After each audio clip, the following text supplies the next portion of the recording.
ಇವತ್ತು ದೊಡ್ಡಪತ್ರೆ ತಂಬುಳಿ ಮಾಡೋಣ. ನಮ್ಮನೆ ಪಾಟಲ್ಲೇ ಬಿಟ್ಟಿರೋದು, ಅದು ತುಂಬ ಬಿಟ್ಟಿತ್ತು. ಅದು ಇದು ಹಂಗೇ ತೊಳೆದು ಬಾಡಿಸ್ತಿದ್ದೀನಿ. ತುಂಬ ಬೇಗ ಸೊಪ್ಪಲ್ವಾ, ಬೇಗ ಬಾಡಬಿಡುತ್ತೆ.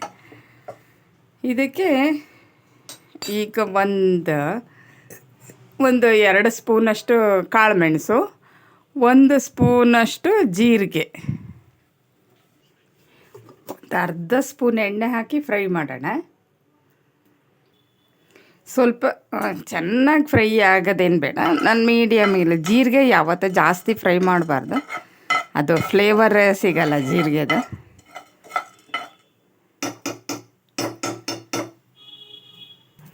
ಒಂದೇ ಒಂದು ಹಸಿಮೆಣಸಿನ್ಕಾಯಿ, ಅದು ಟೇಸ್ಟ್ ಚೆನ್ನಾಗಿ ಕೊಡುತ್ತೆ ಅಂತ ಒಂದೇ ಸಾಕು.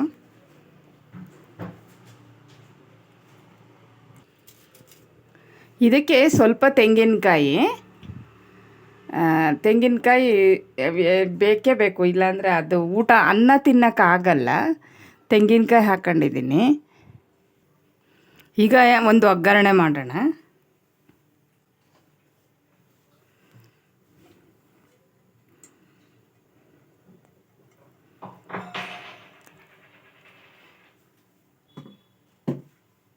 ಒಂದು 2 ಸ್ಪೂನಷ್ಟು ಎಣ್ಣೆ, ಹಿಂಗೆ ಹಾಕೋಣ. ಇದು ಪೇಸ್ಟ್ ಇದು, ಅದರಿಂದ ಸ್ವಲ್ಪ ಬೇಗ ಹಾಕ್ಕೊಳ್ತಾ ಇದ್ದೀನಿ.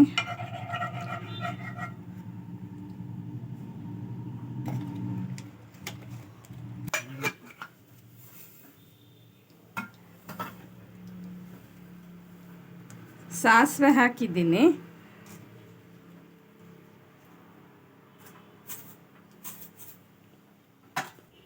ಸಾಸಿವೆ ಸಿಡಿತಾ ಇದೆ. ಒಂದೇ ಒಂದು ಒಣಮೆಣಸಿನ್ಕಾಯಿ,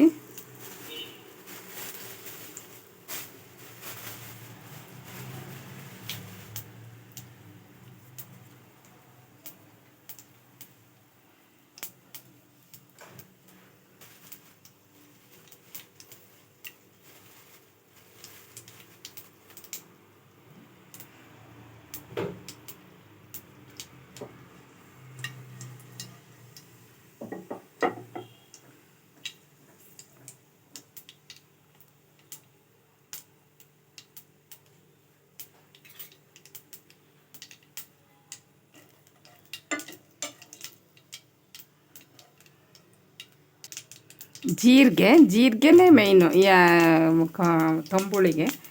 ಜೀರಿಗೆ ಬಿದ್ದಷ್ಟು ಟೇಸ್ಟ್. ಒಗ್ಗರಣೆಗೂ ಬೇಕು, ರುಬ್ಬಕ್ಕೂ ಬೇಕು.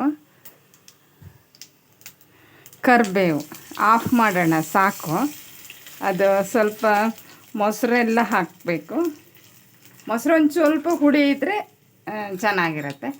ಸ್ವಲ್ಪ ಹುಳಿ ಉಪ್ಪು ಖಾರ ಹುಳಿ ಎಲ್ಲ ಸೇರುತ್ತಲ್ಲ, ಸ್ವಲ್ಪ ಹುಳಿ ಬೇಕು. ಈಗ ಆಫ್ ಮಾಡಿದ್ದೀನಿ. ಸ್ವಲ್ಪ ತಣ್ಣಗಾಗಲಿ.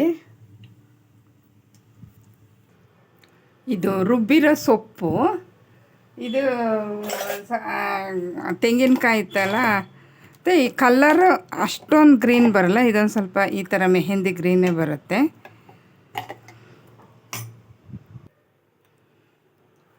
ಮೊಸರು ಒಂದು ರೌಂಡು ಮಿಕ್ಸಿಗೆ ಹಾಕ್ತೆ, ಅದು ತುಂಬ ಗಟ್ಟಿ ಸಿಗುತ್ತೆ ಅಂತ. ಇದಕ್ಕೆ ನಾವು ಕನ್ಸಿಸ್ಟೆನ್ಸಿ ನೋಡ್ಕೊಂಡು ಸ್ವಲ್ಪ